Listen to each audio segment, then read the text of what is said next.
আলহামদুলিল্লাহি রাব্বিল আলামিন ওয়াসসালাতু ওয়াসসালামু আলা আশরাফিল আমবিয়া ওয়া সাইয়্যিদিল মুরসালিন নাবিয়িনা মুহাম্মাদিন ওয়া আলা আলিহি ওয়া আসহাবিহি আজমাইন। সম্মানিত হাজিরিন এবং যারা বিভিন্ন মিডিয়ার মধ্যে শুনছেন, আজকে আমাদের তাফসীর শুরু হচ্ছে সূরা আল আরাফের 160 নম্বর আয়াত থেকে, 160 অফ সূরা আল আরাফ।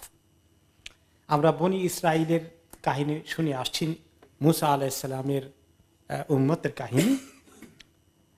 এখন আল্লাহ তাআলা এখানে আমাদেরকে বলছেন তাদের প্রতি তিনি যে অনেক ফেভার করেছেন, তাদেরকে অনেক হেল্প করেছেন, বিভিন্নভাবে আল্লাহ তাআলা গায়বী মদদ তাদেরকে দিয়েছেন, যাতে তারা আল্লাহ তাআলার প্রতি কৃতজ্ঞ থাকে এবং তাদেরকে নসিহত করেছেন যখনই পরবর্তী নবী আসেন, আখেরি নবী আসেন, তার সঙ্গে যেন তারা কোন রকমের বেয়াদবি না করে ঈমান আনে এবং তার অনুসারী হয়ে যায়।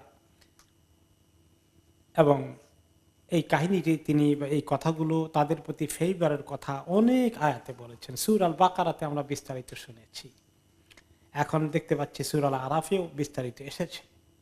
তো আল্লাহ তাআলা বলেন যে ওয়াকাত্তানাহুম, বনি ইসরায়েলকে আমি বিভক্ত করে দিয়েছিলাম, ভাগ করে দিয়েছিলাম, ইসনাতাই আশারাতা আসবাতান উমামা, 12টি উপগোত্রে,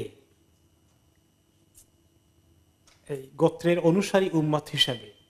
তাহলে এক বনি ইসরায়েলের মধ্যে মুসা আলাইহিস সালামের সময় বা কিছু আগে পরেও তাদের মধ্যে 12টি উপগোষ্ঠী ছিল।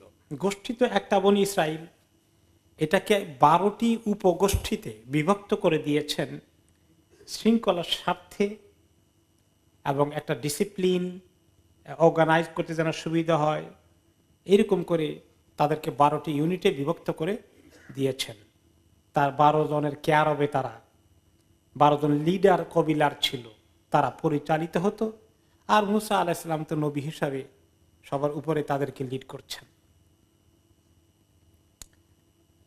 তারপরে আল্লাহ তাআলা বলছেন যে ওয়াহাইনা ইলা মুসা, আমি মুসা আলাইহিস সালামের কাছে ওহী করলাম, ইদিস্তাসকাহু কওমুহু, যখন তার জাতি তার কাছে পানি পান করার আবেদন করলো, পানি পাওয়ার জন্য পানি, কারণ তারা মরুভূমিতে পথ পাড়ি দিচ্ছিল, সাথে সামান্য পানি ছিল, শেষ হয়ে আসছে। তাদের এখন খাওয়া, তারপরে গা গোসল ধোয়া, পরিষ্কার হওয়ার জন্য প্রচুর পানির দরকার। মরুভূমিতে কি পানি চাইলেই পাওয়া যায়? এখন তো তারা পানির ক্রাইসিসে চলে এসেছে। তারা তখন বললেন যে নবী তো আপনার সাথেই আসেনি, পানির দরকার, এখন আপনি আল্লাহর কাছে দরখাস্ত দেন, যেটাই দরকার হয় নবীর কাছে দরখাস্ত দেবে, আল্লাহর সঙ্গে ডাইরেক্ট লাইন আছে, অসুবিধা কি? হ্যাঁ, তো কি কিসমত তাদের, দেখেন নবীকে পেয়েছেন, আল্লাহ তাআলার সঙ্গে ডাইরেক্ট যোগাযোগ করা যাচ্ছে। এত সুন্দর থাকার পরেও এই যে জাতির মধ্যে নাফরমানি সৃষ্টি হয়, তারা কত দুর্ভাগ্যের অধিকারী। আমি মুসাকে ওহী করে বললাম যে যখন তার কওম তার কাছে পানি জন্য আবেদন করলো, আনিদ্রে বিআসাকাল হাজার, যে তুমি পাথরের মধ্যে আঘাত করো তোমার লাঠি দিয়ে, পাথরের মধ্যে এমনি হিট করো, একটা আঘাত করো। তিনি আল্লাহর হুকুমে আঘাত করলেন, মরুভূমির শুকনা পাথরের মধ্যে আঘাত করলেন। ফামবাজাসাত মিনহু ইসনাতা আশরাতা আইনা, আর সেখান থেকে 12টি পানির ফোয়ারা বেরিয়ে আসলো। শুকনো মরুভূমিতে 12টি ফোয়ারা পানির, একদম পুরো ঝর্ণার মতো 12টি ঝর্ণা, ছোট ছোট না, কোয়াইট বিগ, কারণ 12টি দল, তারা 12 দলে বিভক্ত। তো পানির জন্য তো সবাই লাইন টেন দিবে, একেবারে এত কাছে না, একটু ফাঁক ফাঁক করে, যাতে এই তারা পানি নিতে পারে। কাদ আলিমা কুল্লু উনাসিম মাশরাবাহুম, তাদের প্রত্যেকে জানতে পেরেছে তার পানির ফোয়ারা কোনটা, সেখানে লাইন দিবে, ডিসিপ্লিন, কোনো অসুবিধা হবে না। একসঙ্গে যদি আল্লাহ তাআলা 12টা দিয়ে দিয়ে বলতেন যে যেখানে পারো দাঁড়াও, তখন কি হতো? ধাক্কা ধাক্কি ঠেলা ঠেলি, দেখেন হয় না এগুলো? খালি এই মুসা আলাইহিস সালামের উম্মত নাকি, এই নবীর উম্মত তো করে ধাক্কা ধাক্কি ঠেলা ঠেলি, হজের মধ্যে গেলে এটা পাওয়া যায়। কে কার আগে লাইনে দিবে, বাসে উঠবে, কি করবে না করবে, সুবহানাল্লাহ। এই উম্মতের যদি এই দুরবস্থা হয়, তো মুসা আলাইহিস সালামের উম্মতের অবস্থা তো আরেকটু 1 ডিগ্রি উপরে ওঠার কথা। তো আল্লাহ তাআলা তাদেরকে চান নাই যে তারা এরকম একটা বিশৃঙ্খলার পরিবেশে চলে যাক, ধাক্কা ধাক্কে পানি নিয়ে মারামারি হয়ে যেতে পারে। পানি নিয়ে মারামারি হয়, কত কিছু নিয়ে, রাস্তা নিয়ে মারামারি হয়। কোনো কোনো গ্রামে আমাদের দেশে মাঝে মাঝে পত্রিকায় খবর পাওয়া যায় যে গ্রামের দুই পাড়ায় মারামারি হয়েছে এবং একটা দুইটা মারাও গিয়েছে। এই 2-1 মাসের আগের পত্রিকাও পেয়েছেন, পান নাই? প্রায় ঘটে। সুবহানাল্লাহ, মানুষের মধ্যে যে কি অবস্থা! মানুষ যে ফিতনা ছাড়া থাকতে পারে না, একটু সামান্য সবর নাই, কেউ কাউকে প্রায়োরিটি দিবে না, এগুলো করে মানুষের মধ্যে যে কি বিবাদ বিসংবাদ এবং মারামারি হানাহানি দ্বন্দ্ব কলহ হতেই থাকে। তো আল্লাহ তাআলা তাদেরকে সেভ করার জন্য 12টি পানি নহর বের করে দিলেন এবং কে কোন লাইনে দাঁড়াবে, কাদের কোনটা পানির ফোয়ারা, সেটাও আল্লাহ তাআলা আইডেন্টিফাই করে দিয়েছেন, তাদেরকে দেখিয়ে দিয়েছেন কে কোথায় দাঁড়াবে। সুন্দর মতো তোমাদেরকে এইভাবে আমি শুকনা মরুভূমিতে পানি প্রবাহ করে দিলাম। তোমাদের প্রতি আমি কত ফেভার করেছি হে বনী ইসরাইল। এইগুলো পানির খবর। আরো খবর আছে, ওয়াযাল্লালনা আলাইহিমুল গামামা ওয়া আনজালনা আলাইহিমুল মান্না ওয়াস সালওয়া। এরপরে এখন তারা মরুভূমিতে হাঁটে। মরুভূমিতে রোদের মধ্যে কেমন লাগে বলেন? দুপুরবেলা কতক্ষণ হাঁটা যায়, কতক্ষণ থাকা যায়? ওখানে গাছপালা যদি কিছু না থাকে, না হাঁটলেও দাঁড়াবেন, বিশ্রাম নেবেন। কোথায় বিশ্রাম নেবেন? কোনো ছায়াতে নাই, সব রৌদ্র। আর তাদেরকে রাস্তা পাড়ি দিয়ে যেতে হবে অনেক দূর। তো তারা দরখাস্ত করলে, হে নবী, আল্লাহর নবী, এখন তো আমরা গরমতে মাথা ফেটে যাবে, কিছু করেন না। আপনার আল্লাহ কি ক্ষমতার অভাব আছে? তো আল্লাহর কাছে দরখাস্ত করলেন মুসা আলাইহিস সালাম। আল্লাহ তাআলা কি করলেন? মেঘকে তাদের মাথার উপরে নিয়ে আসলেন, ছায়া দিচ্ছে, তারা হাঁটছে, মেঘ ছায়া দিয়ে দিয়ে নিয়ে যাচ্ছে। আল্লাহর কত মেহেরবানি না! মনে আছে আমরা যারা গ্রামে গঞ্জে ছিলাম ছোটকালে, 2 মাইল 3 মাইল হেঁটে গিয়েছি। কোন কোন এলাকায় তখন রিক্সাও ছিল না, হাঁটতে হবে। গ্রামে বাজারে যাচ্ছি, অথবা আমরা স্কুল কলেজে মাদ্রাসায় গিয়েছি, প্রায় 3 মাইল হেঁটে গিয়েছি। দুপুরের বেলা রোদের মধ্যে, বা সকালে 10টা-11টার দিকে, বিকালে 4টার দিকে যখন ফেরত হন তখনও রোদ। হাঁটে যাওয়ার সময় চিন্তা করতাম, আরে এত রোদ, একটু মেঘ আসলে কেমন হতো। আর কিছুক্ষণ পরে যখন মেঘ আসে, 10-15 মিনিট মেঘের ভিতরে আপনি হাঁটছেন, কি মজা! তখন কত নিয়ামত মনে হয়। তো আমাদের গ্রামে তো গাছপালাও আছে, এত গরম না, মরুভূমি না।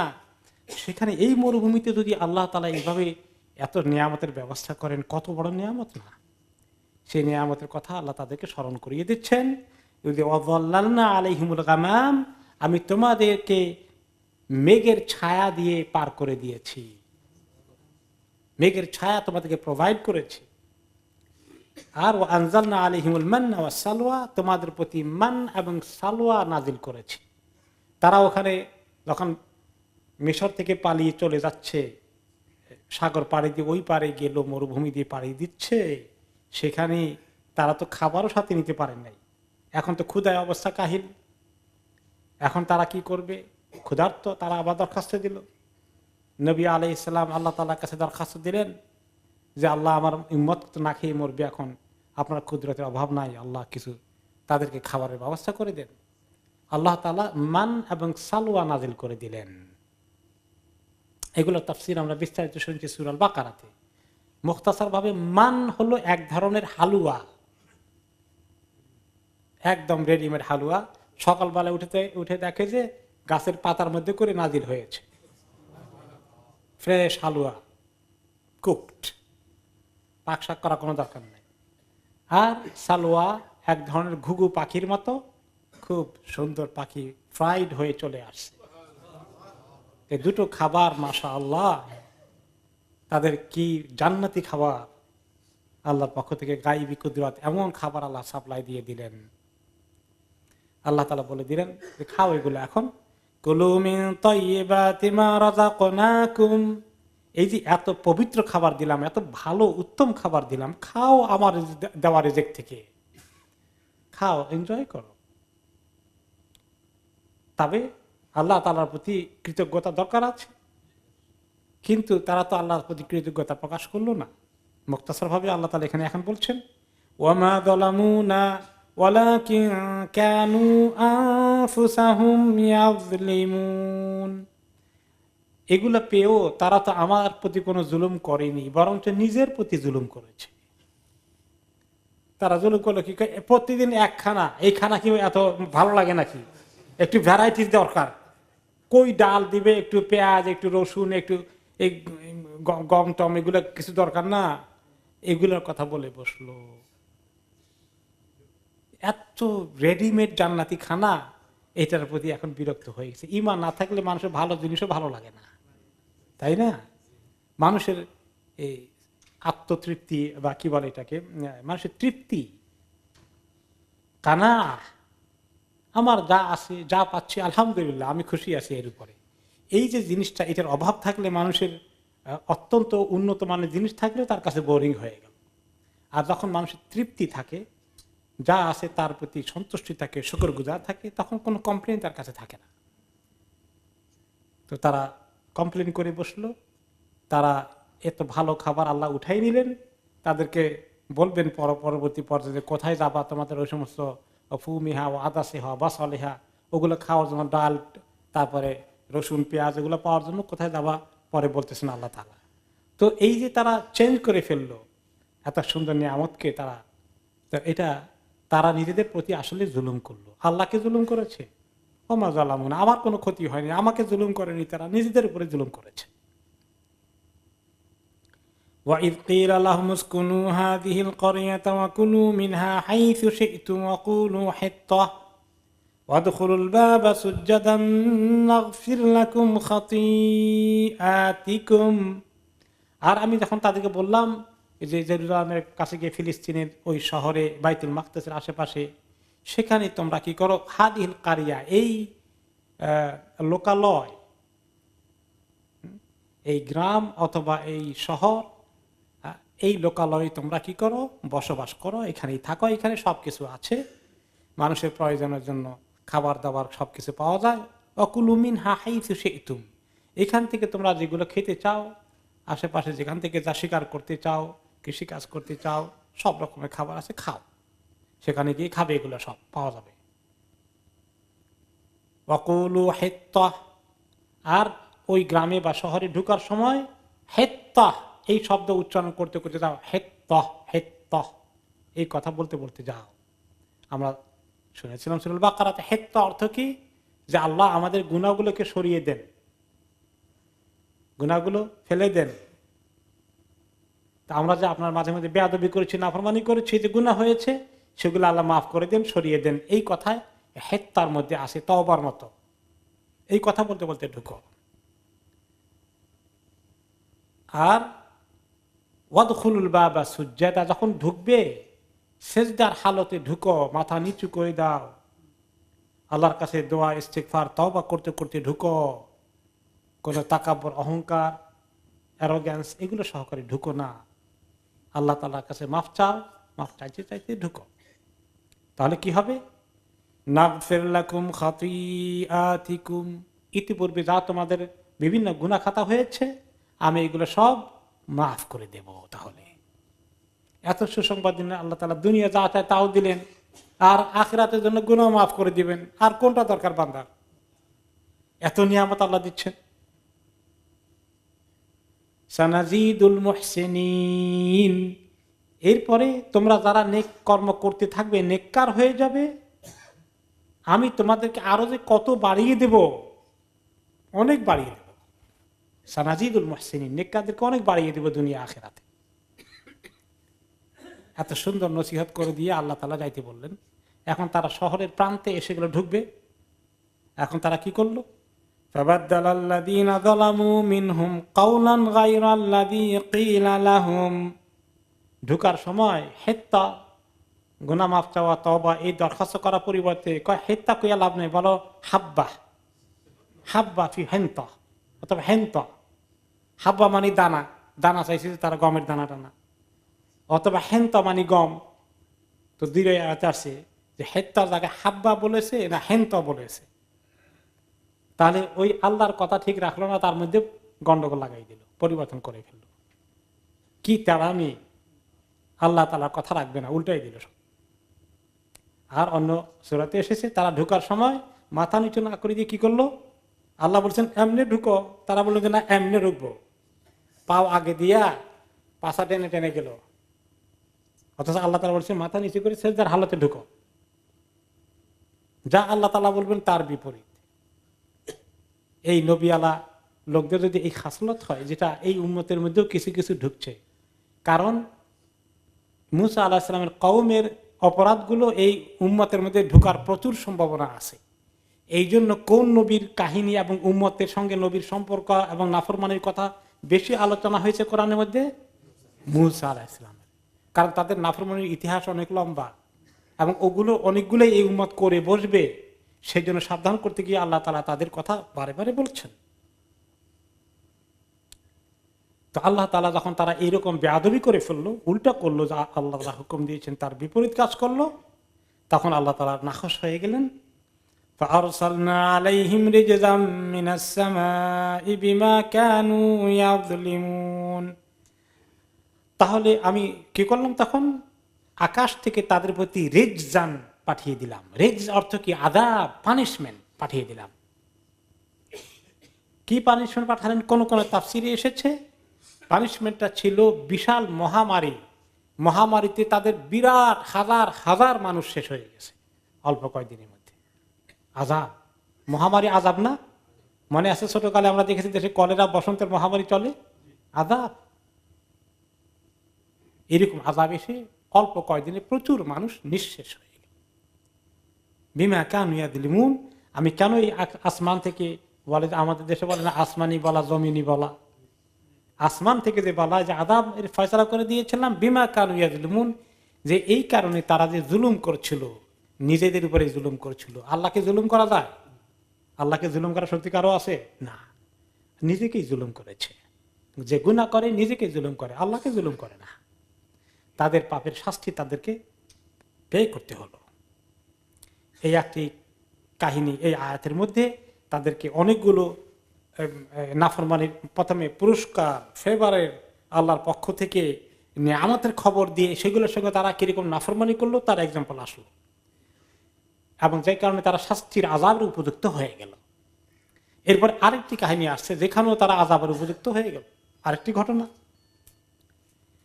ওয়াসআলহুম আনিল ক্বরিয়াতিল্লাতী কানাত হাদিরাতাল বাহরি ইয ইয়াদুনা ফিস সাবতি ইয তা'তিহিম হিতানুহুম ইয়াওমা সাবতিহিম শুরআন ওয়া ইয়াওমা লা ইয়াসবিতুনা লা তা'তিহিম। ওয়াসআলহুম, হে নবী আপনি তাদেরকে জিজ্ঞেস করুন। আমাদের নবী সাল্লাল্লাহু আলাইহি সাল্লামকে বলা হচ্ছে আপনি তাদেরকে জিজ্ঞেস করেন। মদিনায় মুসা আলাইহিস সালামের কওমের যারা ছিল তাদেরকে জিজ্ঞেস করতে রাসূলুল্লাহ সাল্লাল্লাহু আলাইহি সাল্লামকে আল্লাহ তাআলা বলেছেন তাদেরকে জিজ্ঞাসা করেন। তারা জানে না কি ঘটনা। কি ঘটনা? আনিল কারিয়া, ওই গ্রামের ওই জনপদের লোকদের সম্পর্কে, ওই অঞ্চলের লোকদের সম্পর্কে, আল্লাতী কানাত হাদিরাতাল বাহর, যেটা সমুদ্র তীরে ছিল। সমুদ্র তীরে একটা লোকালয় ছিল, একটা জনবসতি ছিল মুসা আলাইহিস সালামের কওমের। তাদেরকে আল্লাহ তাআলা পরীক্ষা করলেন। ইয ইয়াদুনা ফিস সাবত, যখন তারা শনিবারের বিষয়ে সীমা লঙ্ঘন করছিল। শনিবারে তাদেরকে কোনো কাজ করা যাবে না, এটা তাদের শরীয়তের নিয়ম। উপার্জন, রুজি রোজগার কিছুই করা যাবে না, পাকশাকও করা যাবে না। আগের দিনে রেডিমেড খাবার খেতে হবে, কোনো শিকার করা, কোনো কিছু করা যাবে না, মাছ শিকারও করা যাবে না। শনিবার তাদের পুরোপুরি বন্ধ, ইবাদতের দিন। এই উম্মতের প্রতি আল্লাহ তাআলা ইহসান করেছেন, জুমার দিনে আমাদেরকে, জুমার নামাজের দিন কোনো কাজ করবো না, সব বন্ধ করে ফেলতে হবে, ফরজ করে দেন নাই। তবে হ্যাঁ, মুসলিম দেশে স্কুল, কলেজ, মাদ্রাসা, ইউনিভার্সিটি বন্ধ থাকলে জুমার নামাজটার জন্য ইজি হবে। কিন্তু দোকানপাট কোনো কিছুই খোলা রাখা যাবে না, কোনো কাজকর্ম করা যাবে না, এগুলো আল্লাহ তাআলা একেবারেই নিষেধ করেননি। বরঞ্চ বলেছেন ফাইদা কুদিয়াতিস সালাতু ফান্তাশিরু ফিল আরদ, যখন জুমা নামাজ আদায় হয়ে যায় জমিনে ছড়িয়ে পড়ো। কারো কারো যদি রুজি রোজগার থাকে সেটা কোথায় আল্লাহ রিজিক রেখেছে খুঁজে বের করো। পাক শাক করাটা কোনোটা রেস্ট্রিকশন নাই, তাদের জন্য রেস্ট্রিকশন ছিল, জেনারেল রেস্ট্রিকশন। তার মধ্যে ওই শহর বা ওই অঞ্চলের লোকদের আরেকটা পরীক্ষা ছিল কি, যে ইয়াউমা ইয তা'তিহিম হিতানুহুম, যখন তাদের কাছে মাছগুলো বেশি করে আসতো, ইয়াউমা সাবতিহিম, তাদের শনিবারের দিন, শুরআন, দলে দলে, কাতারে কাতারে, হাজারে হাজারে সমুদ্র পিঠে বিচের কাছে এসে এরকম করে মাছ সব পানির উপরে ভাসছে। এমনি করে ধরলেই ধরা যাবে, ছোট একটা জাল হলেই এতগুলো পাওয়া যাবে। এখন এই পরীক্ষা তারা পড়লো। এইরকম করে মাছ আসে ইয়াউমা সাবতিহিম, শুধু শনিবারের দিন, সুরআন দলে দলে, কাতারে কাতারে, হাজারে হাজারে।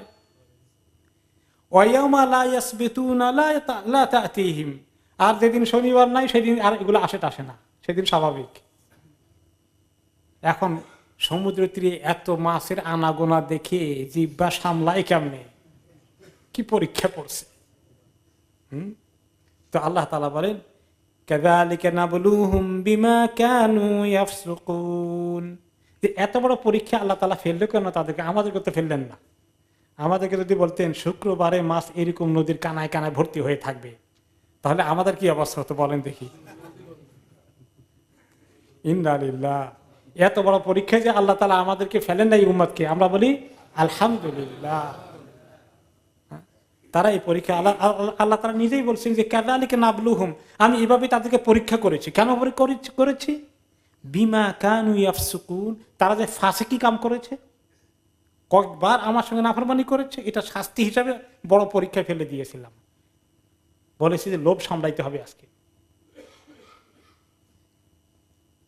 তারা কি সেখানে লোভ সামলিয়েছে? এখন চিন্তা করে কি করা যায়। মাছ তো ধরা নিষেধ, এ তো কবিরা গুনাহ, কোন আযাব গজব নাজিল হয়ে যায়, ভয়ও আছে। 2 নম্বর হলো যে কিছু লোকের এই ভয় না থাকলে চিন্তা করে যে সবাই মাছ ধরবে না, আমরা 2-4 জন ধরতে গেলে তো একেবারে কেমন দেখা যায়, শরমের কথা না। রোজা রমাদানের দিন আমাদের এই সমাজে যদি কেউ থাকে যে রমাদানের দিনও রোজা রাখে না, সামনাসামনি খায় না চুরি করে খায়? চুরি করে খায়।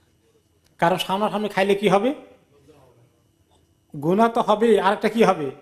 বেইজ্জত, অসম্মান, সবাই তার কথা সমালোচনা করবে, তার লোকে আত্মীয়তাও করবেন না। ওই বেটার কথা বলো, রোজা দিনে দিনে তুই খাওয়া দাওয়া করে, তার সঙ্গে আত্মীয়তা করবা, তার ছেলে মেয়েকে বিয়ে করাবা। এই সমস্ত ভয়ে, মান ইজ্জতের ভয়ে রোজা, মানে অনেকে মান ইজ্জতের ভয়ে রোজা রাখে। এই জন্য হাদিসে বলা আছে রোজা রাখলেই সওয়াব হয় না, শর্ত দেওয়া আছে কি, মান সামা রমাদানা ঈমানান ওয়া ইহতিসাবান গুফিরা লাহু মা তাকাদ্দামা মিন যামবি, যে ব্যক্তি রোজা রাখে ঈমানের সাথে, ঈমানান, ঈমান যে আল্লাহ হুকুম দিয়েছে ফরজ, এটাকে মেনে নিয়ে এই ঈমানের জজবা নিয়ে আসে, ওয়া ইহতিসাবান আই ইহতিসাবাল আজর মিনাল্লাহ, আল্লাহ তাআলার কাছে কত বড় পুরস্কার আছে রোজার, জান্নাত রাইয়ান, জান্নাতের গেট খুলে রাখবেন আল্লাহ তাআলা, আল্লাহ নিজ হাতে পুরস্কার দিবেন। এই আশা বিরাট তামান্না করে আসে ইহতিসাবান, তার জন্যই আল্লাহ তাআলা গুফিরা লাহু মা তাকাদ্দামা মিন যামবি, সমস্ত গুনাহ আল্লাহ তার জন্য মাফ করবেন, অতীত গুনাহগুলোকে। আর যে ব্যক্তি মান ইজ্জতের ভয় রাখে তার জন্য এত বড় পুরস্কার নাই। এই যে কিচ্ছুই আল্লাহ তাআলা দিবেন না তা আমরা বলছি না, আল্লাহ তাআলা দিলেও কিছু দিতে পারেন, কিন্তু দেওয়ার জন্য, পাওয়ার জন্য শর্ত ওই হাদিসে বলে দেওয়া আছে। তো এই জন্য আমাদের সমাজেও এরকম চক্ষু লজ্জায় অনেক সময় অনেক কাজ করতে পারে না, বেনামাজি, নামাজ পড়ে না ঠিক মতো।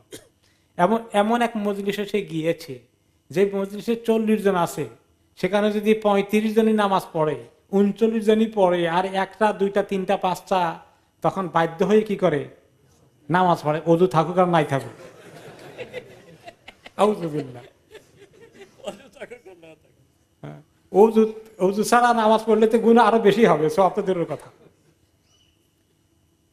এই জন্য এখন বনি ইসরায়েল ওরা চিন্তা করলো যে এই কাজ তো করা যাবে না, কি করা যায়, একটা বুদ্ধি বের করি। তখন শয়তান বুদ্ধি দিল, আরে বুদ্ধি খোঁজ করিস, যখন তীরে এগুলো আসে জোয়ারের সময় ভেসে উঠে, তো এই জোয়ারের সামনে এগুলো সব চলে আসে মাছগুলো, তখন তোমরা বড় বড় গর্ত খুঁড়ে রাখো, আর কোন কোন জায়গায় জালের মতো করে লাগাই থো ফাঁস, তখন তো হাত দিয়ে কিছু ধরবে না, এগুলো আগে করে ধুয়ে দাও, ওই দিন কিছু করা লাগবে না। বাস জোয়ারের সঙ্গে এসে এগুলা গর্তে আটকে গেলো, পানি টান দিছে, মাছ গর্তে রয়ে গেছে অথবা জালের মধ্যে ফেঁসে গেছে। এরপরে রবিবার দিন এসে এগুলা বাস মাশাআল্লাহ ভর্তি করে নিয়ে যাচ্ছে। ওদের বুদ্ধি হলো শরীয়তকে কিভাবে অ্যাভয়েড করা যায়, শরীয়তকে কিভাবে ঠিক না রাখা যায়, এই টেন্ডেন্সি ওই উম্মতের মধ্যে অনেক বেশি ছিল। আমাদের উম্মতের মধ্যে ওই টেন্ডেন্সি মাঝে মধ্যে পাওয়া যায়, শরীয়তের কত ব্যাখ্যা খোঁজে, এখান দিয়ে যায় ওখান দিয়ে যায় ওখান দিয়ে যায়, কেমনে এটা আমল না করে পারা যায়, এরকম অনেক কিছুতে আছে। তো তারা এই কাজ করা শুরু করে দিল। যখন এই কাজ করে করে তারা অনেক মাছ ধরছে আর খুব খুশি, খাচ্ছে, বাজারে বিক্রি করছে, তো করে জিজ্ঞাসা করে এটা পাইলা কোথায়, এত এরকম মাছটা আর পাওয়া যায় না, বলে যে এই বুদ্ধি কাজ করেছি। তখন তাদেরকে অনুযায়ী অনেকেই ফলো করছে, কিন্তু বাকি অনেকেই ফলো করলো না, বললো যে সর্বনাশ, এটা তো আযাব গজব হয়ে যাবে, এই কাজ তো করা যাবে না, নাফরমানি, এটা তো আল্লাহ তাআলা নিষেধ করেছে, শনিবারে তো ধরার কাজই করেছো, হাত দিয়ে ধরো নাই কিন্তু ব্যবস্থা তো করে রাখছো। আল্লাহ থেকে এই ফাঁক ফদি বুঝে না যে তুমি মাছকে আটকিয়েছো কোন কি বারে, রোববারে হাত দিয়ে ধরেছে, আটকানোর ব্যবস্থা তো করেছে শনিবারে। অনেক তাদেরকে বোঝানো হলো। এখন এই এই ইস্যু তাদের মধ্যে বিরাট একটা ইস্যু হয়ে গেল, ডিবেট শুরু হয়ে গেল, হতে গিয়ে 3 দলে বিভক্ত হয়ে গেল বনী ইসরাইল। এক দলের কাছে ব্যাখ্যা হচ্ছে আমরা তো হাত দিয়ে ধরি নাই, এটার তো মানে কোনো শব্দ দিয়ে আটকাতে পারবেন না, এটা আমরা রোববারে ধরেছি। তারা এই ব্যাপারে লজিক যুক্তি নিয়ে শরীয়তের মোকাবিলায় দাঁড় করিয়ে দিল। তারা ছাড়বে না এটা যে আমরা শনিবার হাত দিয়ে ধরি নাই, কাজে আমরা ঠিক আছে, জায়েজ আছে, কোনো অসুবিধা নেই। আরেক গ্রুপ বাকি তারা তো তারা বলে না, এটা জায়েজ নাই, এটা এই হিলাবাজি করেছি, চালবাজি করেছি, বুদ্ধি কি আমাদের বেশি আছে আল্লাহর থেকে? আল্লাহ কি এত বোকা যে আমরা যে কি এখানে চাল চাললাম, আল্লাহ টের পাবেন না? গর্ত খুঁড়লো কে, ফাঁস জাল বসাইয়া রাখলো কে, এগুলো কি আল্লাহ জানবেন না? তো কাজে এটা জায়েজ নাই, না জায়েজের পক্ষে মেজরিটি হয়ে গেল। এখন এই না জায়েজ ওয়ালারা আবার 2 গ্রুপে ভাগ হয়ে গেল। তার খবর এই পরবর্তী আয়াতে আসছে, وَإِذْ قَالَتْ أُمَّةٌ مِّنْهُمْ لِمَ تَعِظُونَ قَوْمًا اللَّهُ مُهْلِكُهُمْ أَوْ مُعَذِّبُهُمْ عَذَابًا شَدِيدًا। তাদের মধ্যে দুই ভাগে বিভক্ত হয়ে গেল। প্রথম ভাগ তো মাছ আটকানোর বুদ্ধিতে আসে, তারা তো ফাসেক ফাজের, তারা এগুলো মানবে টানবে না, তাদের দুনিয়ার লোভ তাদেরকে শরীয়তকে অ্যাভয়েড করার জন্য কুবুদ্ধি শিখিয়ে দিল শয়তান। আর যারা এটাকে অ্যাকসেপ্ট করলো না, নিজেরা এটার মধ্যে নাই, তারা 2 ভাগ হয়ে এক ভাগ বললো যে এগুলো আল্লাহর গজবের শিকার হয়ে যাবে। এদেরকে তারা মানে বোঝানোর চেষ্টা করেছিল, কিন্তু কোনো কাজ হলো না, তখন তারা ছেড়ে দিয়েছে। আর আরেকটি দল বললো যে না, ছেড়ে দিলে হবে না, ওদেরকে যদি আমরা এখন না বোঝানোর কাজ কন্টিনিউ না করি, দাওয়াতি কাজ না করি, আমর বিল মারুফ নাহি আনিল মুনকারের কাজ না করি, তাহলে আল্লাহর আযাব গজব এসে আমরা সবাই হালাক হয়ে যাব। তো যারা স্বীকার করলো না, ওরা 2 দল হলো। এক দল স্বীকার করে না, কিন্তু ওদেরকে থামানোর জন্য 2-1 কয়ে এখন ছেড়ে দিয়েছে, আর মাথা ঘামায় না, কয় এগুলো কপাল খারাপ, এগুলো দুর্ভাগা। আর 3 নম্বর লোক বললো যে না, এই কথা বলে ছেড়ে দিলে হবে না, আমরা তাদেরকে বুঝাতে হবে, দাওয়াতি কাজ করতে হবে, আমর বিল মারুফ নাহি আনিল মুনকারের কাজ করতে হবে। তো যেই দল তাদেরকে নসিহত করে বোঝানোর চেষ্টা করছে, তাদের খবর আল্লাহ বলছেন, ওয়াইদ ক্বালাত উম্মাতুম মিনহুম, যারা নসিহত করছে তাদেরকে আরেকটি দল যারা সাইলেন্ট থাকলো, তারা বলছে, যে দল দাওয়াতি কাজ করে, ওয়াজ করে, নসিহত করে, বুঝায় এই কাজ থেকে ছেড়ে আসার জন্য, বুঝানোর কাজ যারা করে ওদেরকে এসে যারা বুঝানোর কাজ করে না, এরা বলে লিমা তাইদুনা কাওমান ইল্লাহু মুহলিকুহুম আও মুআযযিবুহুম আযাবান শাদীদা। তোমরা কেন ওয়াজ করতে যাও ওই লোকগুলোকে যাদেরকে আল্লাহ তাআলা আযাব দিয়ে, গজব দিয়ে হালাক করে ফেলবেন, অথবা একদম ধ্বংস না করলেও বড় বড় কঠিন পরীক্ষা শাস্তি দিয়ে দুনিয়ার মধ্যে শায়েস্তা করবেন। এদের কপালে শায়েস্তা ছাড়া কিছু নাই। কেন খামাকা সময় নষ্ট করেন ওদের পিছনে? কেন? এরা গোমরাহ, এদেরকে এগুলো করবেন না, কোনো লাভ হবে না, খামাকা সময় নষ্ট করতেছে। এখন এই কথা শুনে যারা দাওয়াতি কাজ করে ওরা কি পিছপা হয়ে গেল? পিছপা হয়ে যাওয়া ঠিক হবে? তারা এখন জবাব দিল ওদেরকে, যারা দাওয়াতি কাজ করে না তাদেরকে জবাব দিল, ক্বালু মাযিরাতান ইলা রাব্বিকুম ওয়া লাআল্লাহুম ইয়াত্তাকুন। তারা বলল যে শোনো, কমপক্ষে আমাদের আল্লাহর কাছে আমাদের একটা ওজর থাকবে যে আল্লাহ আপনার এই যে বান্দাগুলো অন্যায় কাজ করছিল আমরা তাদেরকে থামানোর চেষ্টা করেছি, বোঝানোর চেষ্টা করেছি, আমরা দাওয়াতি কাজ কন্টিনিউ করেছি আপনি যেটা আমাদের কাছে চেয়েছেন। মান রাআ মিনকুম মুনকারান ফালিয়ুগাইয়িরহু বিয়াদিহি, এরকম কথা সব নবীকে আল্লাহ তাআলা দিয়েছেন। আমাদের নবী করিম সাল্লাল্লাহু আলাইহি ওয়াসাল্লাম কি বলেছেন, তোমরা কেউ যদি কোনো মুনকার কাজ, নাফরমানির কাজ হতে দেখো, অন্যায় কাজ হতে দেখো, তাহলে কি করতে হবে? প্রতিবাদ হাত দিয়ে থামাই দেওয়ার চেষ্টা করা যদি সম্ভব হয়। পাইলাম ওকে মান রাআ মুনকারান ফাইনলাম ইয়াস্তাতি ফাবিলিসানিহি, হাত দিয়ে তার কাছ থেকে গুনার কাজটা সরানোর শক্তি না থাকলে তাহলে কি করো? মুখ দিয়ে বুঝাও।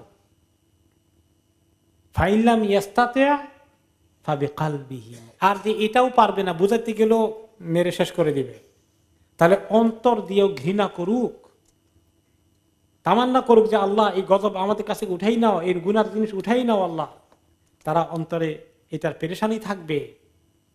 ওয়াযালিকা আযআফুল ঈমান, আর অন্তরের পেরেশানিটা হচ্ছে কি? খুব দুর্বলতম ঈমান। শক্তিশালী ঈমানওয়ালারা শুধু অন্তর দিয়ে ঘৃণা করে না, তারা হাত দিয়ে সরাই দেয়, নতুবা মুখ দিয়ে সরানোর চেষ্টা করে। আর যারা দুর্বল ঈমানের অধিকারী তারা শুধু মনে মনে ঘৃণা করে, মুখে বলার চেষ্টা করে না। আর ওয়ালাইসা ওয়ারাআ যালিকা হাব্বাতু খারদালাম মিনাল ঈমান, আর যাদের অন্তরে ঘৃণাও নাই, এটাকে অ্যালাউ করে, তাদের সঙ্গে উঠা বসা করে, নিজেরা করে না কি অন্যরা করে, তার কোনো কষ্ট লাগে না, এই লোকদের এইরকম পর্যায়ে গেলে তার কাছে আর সরিষা পরিমাণ ঈমানও থাকে না। আজকে আসুন দেখি মুসলিম দেশগুলোর অবস্থা, কি পরিমাণ মুনকার হচ্ছে, আল্লাহ তাআলার নাফরমানি হচ্ছে, জিনা, ব্যভিচার, অত্যাচার, নির্যাতন, জুলুম কি পরিমাণ হচ্ছে, কার জমিকে দখল করবে, নাফরমানি কিভাবে ছড়িয়ে দেওয়া হচ্ছে। এগুলো হাত দিয়ে যদি কারো হাত থেকে কাজটা সরিয়ে নেওয়া যায় করতে হবে, না হলে মুখ দিয়েও কথা বলে মানুষকে থামাতে হবে, বুঝাতে হবে, আল্লাহর দিনের দিকে আনতে হবে।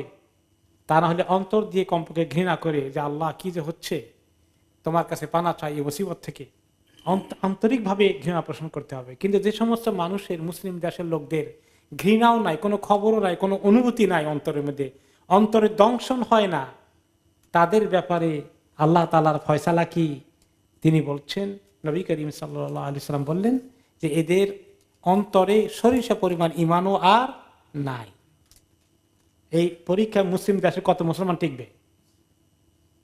ঈমানওয়ালা লোক কেমন পাওয়া যাবে? এগুলো চিন্তার বিষয়।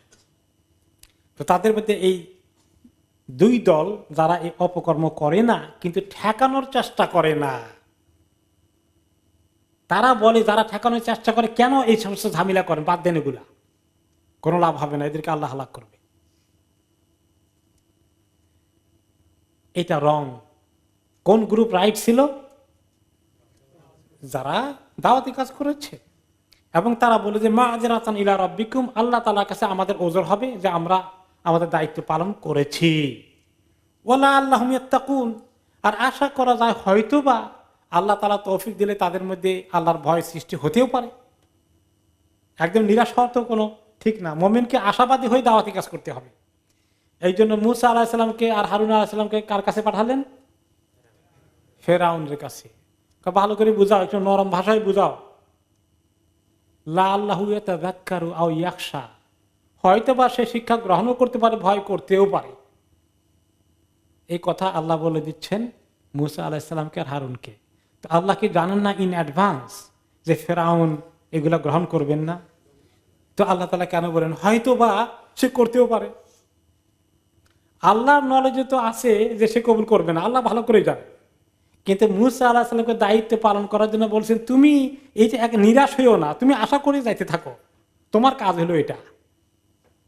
ওমা আলাইনা ইল্লাল বালাগুল মুবিন, আল্লাহ তাআলা কোরআনে পাকে বলেছেন। সব নবীরাই এরকম বলেছে যে আমাদের কাজ হচ্ছে তোমাদের কাছে ভালো করে বুঝিয়ে দেওয়া, সুস্পষ্টভাবে বয়ান করা।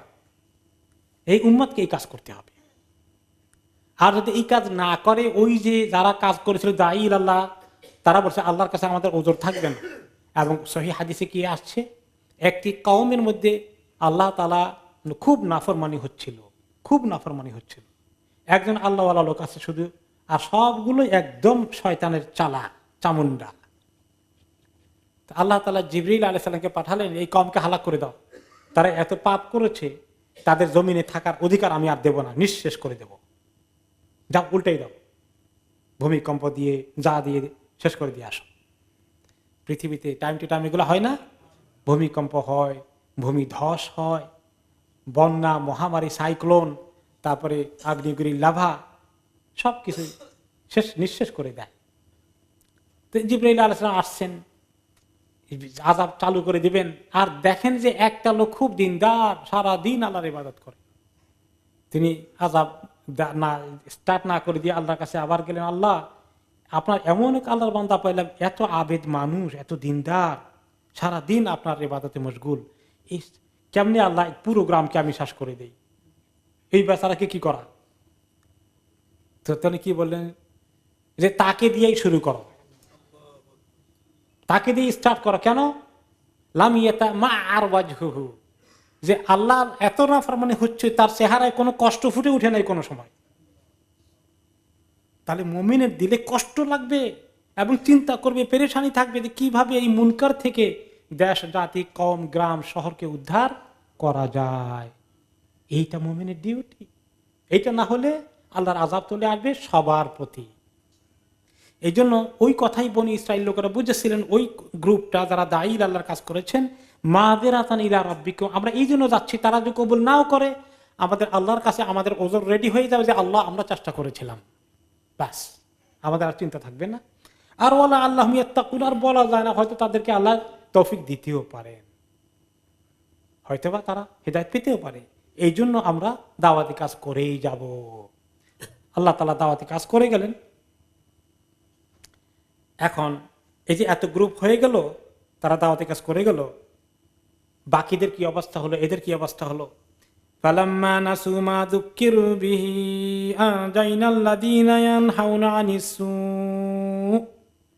যখন তারা ভুলে গেল, নাফরমানের দল যারা এই মাছ শিকার থেকে শুরু করে নাফরমানি করছিল, তাদেরকে যুক্কিরু, তাদেরকে যখন বলা হলো, নসিহত দেওয়া হলো, ওয়াজ করা হলো, বোঝানো হলো, তারা সেটা ভুলে গেল। অর্থাৎ তারা কোনো লেসন নিল না, ভ্রুক্ষেপ করলো না, তারা তাদের কাছে কন্টিনিউ করলো।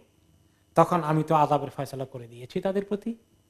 আর আনজাইনাল্লাযীনা ইয়ানহাউনা আনিস সূ, যারা অপকর্ম থেকে নিষেধ করে আসছিল, সাবধান করছিল, আমর বিল মারুফ নাহি আনিল মুনকার করে যাচ্ছিল, তাদেরকে আমি নাজাত দিয়ে ফেললাম, তাদেরকে সেভ করে ফেললাম। ওয়া আখাযনাল্লাযীনা যালামু বিআযাবিন বাঈসিন বিমা কানু ইয়াফসুকুন, আর ধরে ফেললাম ওদেরকে যারা জুলুম করেছে শক্ত আযাব দিয়ে। তারা যে অপকর্ম করছিল, গুনাহ করছিল, ফিসকে ফুজুরি করছিল, নাফরমানি করছিল, সেই কারণে তাদেরকে আযাব দিয়ে পাকড়াও করে ফেললাম। ফালাম্মা আতাউ আম্মা নুহু আনহু কুলনা লাহুম কুনু কিরাদাতান খাসিইন, কি আযাব দিয়েছিলাম? যখন বারে বারে বোঝানোর পরেও তারা সীমা লঙ্ঘন করলো, তাকাব্বুর দেখালো, কোনো পরোয়া করলো না, যারা নিষেধ করছে তাদেরকে আরো বিদ্রুপ করে, তাদের সঙ্গে বেয়াদবি করে, নাফরমানি করে, তাদেরকে মারতে আসে, হামলা করতে আসে, সীমা লঙ্ঘন যখন করলো, বাড়াবাড়ি করলো, আমি তখন ওই বাড়াবাড়ি করেনওয়ালা অপরাধী করে বললাম, এখন তোমাদের আযাবের পুরো টাইম হয়ে গেছে, তোমরা এখন শুকর হয়ে যাও, তোমরা এখন বানর হয়ে যাও, বানরে রূপান্তরিত হয়ে যাও, অপদস্থ হয়ে, অপমানিত হয়ে। এই দুই গ্রুপের কথা আসলো। এক গ্রুপ যারা নিষেধ করেছে তাদেরকে নাজাত দিলেন, আর আরেক গ্রুপ যারা অপরাধী তাদেরকে আযাব দিলেন। 3 নম্বর গ্রুপ গেল কই? তারা কারা ছিল মনে আছে? মাঝখানে যারা নিজেরা গুনাহ করেও না, বাকিদের থামানোর জন্য কোনো চেষ্টা নাই। এরকম আমাদের সমাজে কয় গ্রুপ আছে? মুসলিম সমাজে 3 গ্রুপ আছে না? এক গ্রুপ হলো নাফরমানিতে লিপ্ত আছে, আর গ্রুপ হলো নাফরমানি থেকে উদ্ধার করার জন্য বিভিন্ন তরিকে দাওয়াতি কাজ করে, আর মাঝখানে এক গ্রুপ আছে নিজেরা আল্লাহ বিল্লাহ করে, এই দুই শেষ। আশেপাশে কি হলো, তার প্রতিবেশী ছেলে মেয়ে বরবাদ হয়ে সব শেষ, আত্মীয় স্বজন বরবাদ, সমাজ নষ্ট, সে এগুলা পরিবর্তনের, এগুলা সংশোধনের কোনো চেষ্টা নাই। শুধু নিজে আল্লাহ বিল্লাহ কোরআন শরীফ পড়লো, নামাজ পড়লো, নিজে ইবাদত করলো, খালাস। আর এই বেচারাদের উপায় কি? এখন কি এটা নিয়ে কোরআন শরীফে ক্লিয়ারলি কিছু আসেনি, হাদিসেও সরাসরি কিছু আসেনি যে তাদের 3 নম্বর গ্রুপের কি অবস্থা হলো। যারা দাওয়াতি কাজ করেছে ওরা বেঁচে গেছে, নিরাপত্তা পেয়েছে, যারা অপকর্ম করেছে তারা আযাবে নিপতিত হয়েছে, বাকিটা গেল কই? এটার ব্যাপারে অনেকেই বিস্তারিত আলোচনা হয়েছে। তো কোন কোন তাফসিরে বলেছে যেহেতু আল্লাহ তাআলা মানে তাদেরকে আযাব দেন নাই, বোঝা গেল, তাহলে মনে হয় তারা সেফটি পেয়েছে, হয়তো যেহেতু তারা গুনাহ করে নাই, এইটা একটা কারণ হইতে পারে, হয়তো আল্লাহ তাদেরকে সেভ করেছে। যদিও আখিরাতে তারা আল্লাহ তাআলার কাছে হয়তো আটকে দিতে পারেন, বা ওই দলের মতোই পুরস্কারও পাবেন না, এত নেকিও পাবেন না, কিন্তু আযাবে পড়েন না, এটা কেউ কেউ বলেছেন। আবার কেউ কেউ বলেছেন ওই যে একটা হাদিস বললাম যে তার চেহারার মধ্যে কোনো কষ্ট আসে নাই, ওগুলা টেনে এনে বলেছেন না, সম্ভাবনা আছে তারা এরাও আযাবে পড়েছে। কারণ ওই যে জিবরাইল আলাইহিস সালাম আল্লাহর কাছে গেলেন, যারা নিষেধ করতো না তাদেরকে যেহেতু আযাবে দেওয়া হয়েছে, এরাও আযাবে পড়ে যাওয়ার কথা, এবং এটার সম্ভাবনাই বেশি। যারা বানর হয়ে গিয়েছিল, এখন বানর কই? এগুলা তাদের জ্ঞাতি গোষ্ঠীর বংশধর কোথায় আছে এখন? এগুলাকে বলা হয়, এটা ঘটনা তো সত্য, এবং তারা 3 দিন বেঁচে ছিল, আমরা সূরা বাকারা বিস্তারিত শুনেছি, এবং তাদের চেহারা বানরের চেহারা হয়ে গেছে, এবং তারা মানুষের মতো কথা বলতে পারতো না, বানরের মতো কথা বলতো, অন্যরা বললে বুঝতো কিন্তু অ্যান্সার করতে পারতো না, কিন্তু তারা শুধু কেঁদেছে, কাঁদতে কাঁদতে 3 দিন পরে তাদের রূহ চলে গেছে, তারা মরে গেছে। এই যে আল্লাহ তাআলা একটা কাহিনী এখানে রাখলেন, যদিও আল্লাহ তাআলা এই উম্মতকে, নবী করিম সাল্লাল্লাহু আলাইহি ওয়াসাল্লাম দোয়া করেছেন, আল্লাহ তাআলা কবুল করেছেন, এই উম্মতকে আল্লাহ তাআলা এইরকম মাস্ক করবেন না। মাস্ক মানে হলো একদম চেহারাকে অন্য কিছুতে পরিবর্তন করে দেওয়ার মতো আযাব আল্লাহ তাআলা দেবেন না, কিন্তু এই উম্মতের মধ্যে সেম গুনাহগুলো আছে এবং এই তরিকায় হচ্ছে, এবং উম্মতের মধ্যে এই 3 গ্রুপ এই তরিকাই আছে, যেটা মুসা আলাইহিস সালামের উম্মতের মধ্যে ছিল। তো এই জন্য আমাদেরকে সাবধান থাকতে হবে যে কিভাবে আমরা কোন দলের অন্তর্ভুক্ত হতে চাই। সেভিয়ার সেক্ট, সেফ সেক্ট, নিরাপদ কোন দল? যারা দাওয়াতি কাজ করবে। এখন আমরা সবাই দাওয়াতি কাজ করি কিনা? করতে হবে সবাইকে, এই দিনের কাজ করতেই হবে, না করলে আমরা যেভাবে সমাজ যাচ্ছে আমরা কিন্তু নিরাপত্তার কোনো নিশ্চয়তা নেই। আর বাকি যেটা অপকর্ম করে সে দল অন্তর্ভুক্ত হতে তো পারি না, মাঝখানে থাকার মধ্যেও কোনো নিরাপত্তা নেই।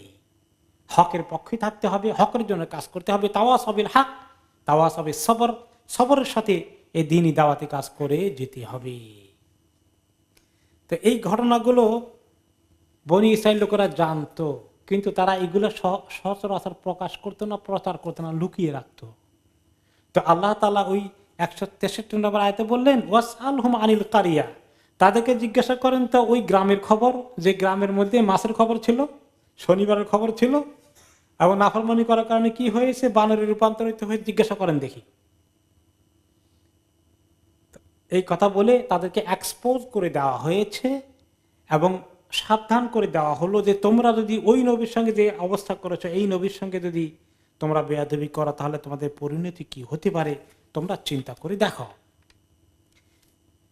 وَإِذْ تَأَذَّنَ رَبُّكَ لَيَبْعَثَنَّ عَلَيْهِمْ إِلَى يَوْمِ الْقِيَامَةِ مَن يَسُومُهُمْ سُوءَ الْعَذَابِ إِنَّ رَبَّكَ لَسَرِيعُ الْعِقَابِ وَإِنَّهُ لَغَفُورٌ رَحِيمٌ। যখন আপনার রব ডিক্লেয়ার করে দিল তাদেরকে, আরো খবর আছে তাদের জন্য, এই নাফরমানি করার পরে ওই কওমকে আল্লাহ কি বলেছিলেন, তাদের প্রতি কিয়ামত পর্যন্ত আল্লাহ তাআলা বারে বারে পাঠাবেন এমন কোন জালিম প্রকৃতির লোককে, যারা বারে বারে এসে তাদেরকে কঠিন শাস্তি দেবে, বারে বারে এসে কঠিন শাস্তি দেবে। ওই উম্মতের জীবন এটা ঘটতেই থাকবে। সম্প্রতি গত শতাব্দীতে তাদের জীবন এরকম ঘটেছে।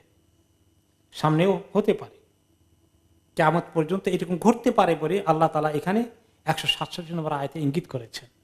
তারা যদি সংশোধনের পথে না আসে, এই নবীর অনুসারী না হয়, তাহলে তাদের প্রতি যে ইহসান করা হয়েছিল তাদের পূর্বপুরুষদের প্রতি, তার প্রতিদানে তারা যেগুলো উল্টা করছে, কিয়ামত পর্যন্ত তাদের মধ্যে এইরকম টেন্ডেন্সি থাকবেই।